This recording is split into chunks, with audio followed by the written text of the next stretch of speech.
there you have our opening scene. Noxious, circling around that awesome laser cannon, the technical term that James Young has coined. Gonna set it up for you. Everyone see everything okay? Can you hear it? You need it louder? Give me some noise. Anybody? Are you still alive? Alright, you're alive. We're gonna start things off with a cutscene, so I'm gonna sit back and let you absorb that, some of the voice. You can see how to play the game. You're not playing it, so we don't really need to go over it, whatever. Click buttons. Welcome to the first day of the rest of my life. That's what they told me when I was recruited. Future Sight, some kind of think tank for solving the world's problems. High technology, lasers, genetics, all the stuff conservatives tell you is no good. Maybe they're right. I didn't know where they came from. They told me it was some underground weapons project nobody was supposed to know about. What I know is that whoever thought this up was demented. They come from under you, above you, everywhere. They breathe some sort of poison in the air. If you're lucky, they just cut you open. If you aren't, they use you to reproduce, like some sort of living hive. So we locked ourselves in this hallway and waited to die. Warning, ventilation systems shutting down. Poison levels rising. I think I'm the only one left. It's been a while since I've heard anything. As you can see, our good doctor here, Mr. Nathaniel Strider's actually the only one left. Everyone else is finished waiting to die.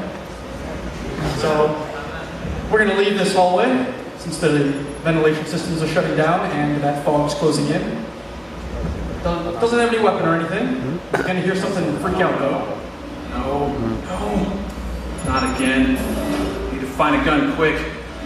Guards used to keep something fancy locked up in this office. Oh God, I hope nobody looted the case in the chaos. Now with our cutscenes, not only are we trying to set a bit of the story and get you a little tensed up, we're also trying to direct the player around. As you can see, that cutscene went straight to the armor case through the door of this staircase. So you kind of know immediately how to proceed. So he's going to go pick up the armor. Future weapons program designation 102011. Alright, not the most comfortable gear, but it's better than a lab jumpsuit.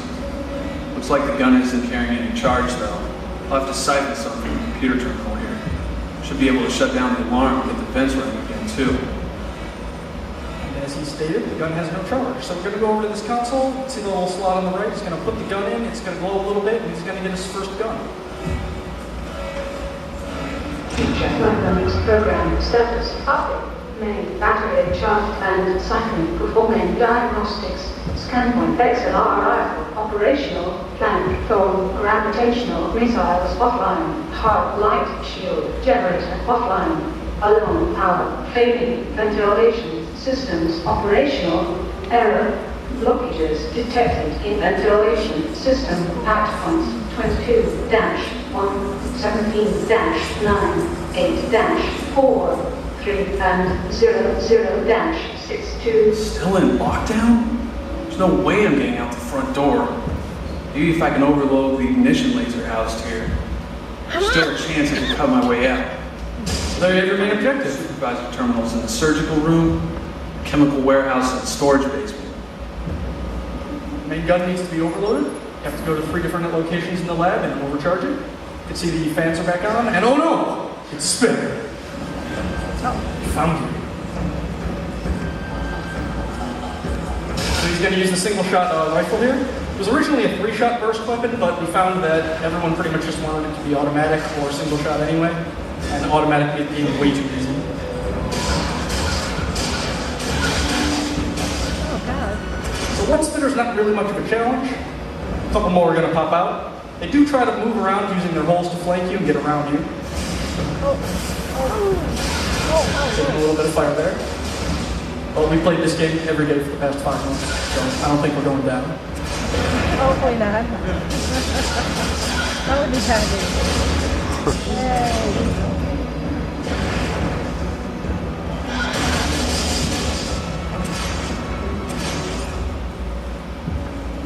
Alright, all safe for the time being. We're going to move on to the courtyard. As you can see, that blue wire showing you where to go. Kind of shows you where the next console is. A lot of stuff went into the game trying to get a sense of where to go next. When we first started demoing the game off to people, people kind of got lost. They would just run in circles or run back and forth down the same hallway.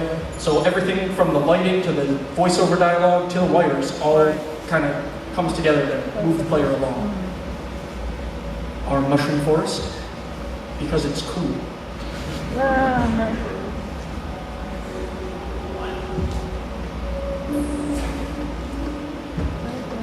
So it's a slightly bigger room, a lot less cover than the gun room that you start out in. So we're going to throw a lot of spitters at you here. They're going to definitely move around you a bit more. Have a bit harder time with less cover distracting their shots. Well, if you didn't just get hit there, you would have noticed his health recharging. But he's not the best player. Feel free to make fun of him. Go ahead, we do.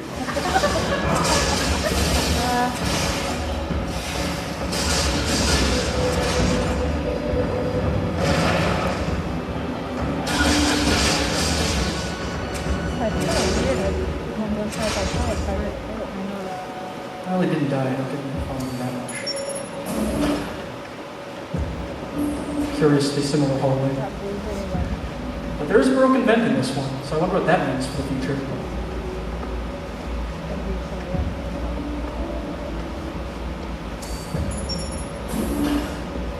This is my favorite room in the entire game.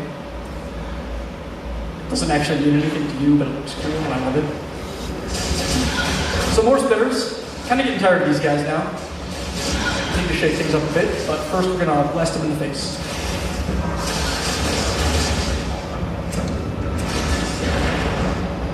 I heard a rumble. One's behind you.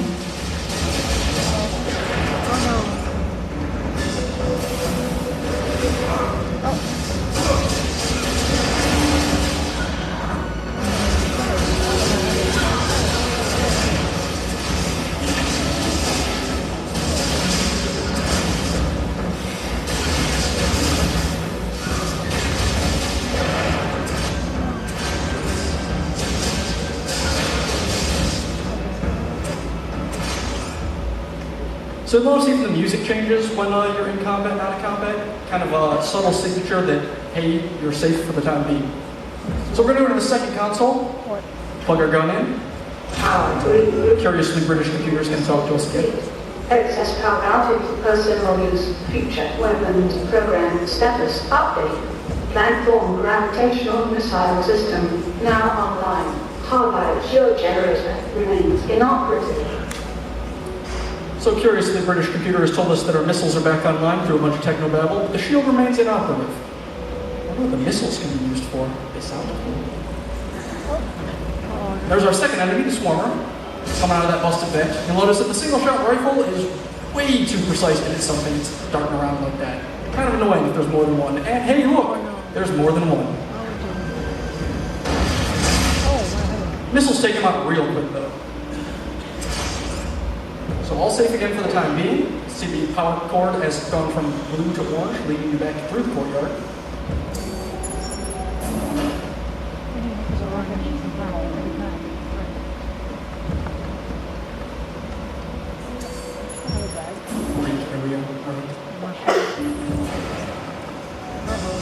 So now we start mixing enemy types together. You've got swarmers coming in from above you, spitters coming up from below you. The whole idea is kind of to have the swarmers keep you moving around the room, so you're not able to keep track of the spitters as well as you could when they're just by themselves. They kind of tend to get around you. Then you start taking shots from the back, as he's doing right now. They do have a melee attack if you happen to stumble in them. So he's going to cower in the corner a little bit. You can see on the floor there's a swarmer hive. Swarmer hives are where they live when they're threatened by shooting them. They start spawning more and more and more swarmers. Since you can only lock on to 5 of them at a time with their missiles, shooting it more than 5 times in a row is inadvisable, as they're now chasing him everywhere.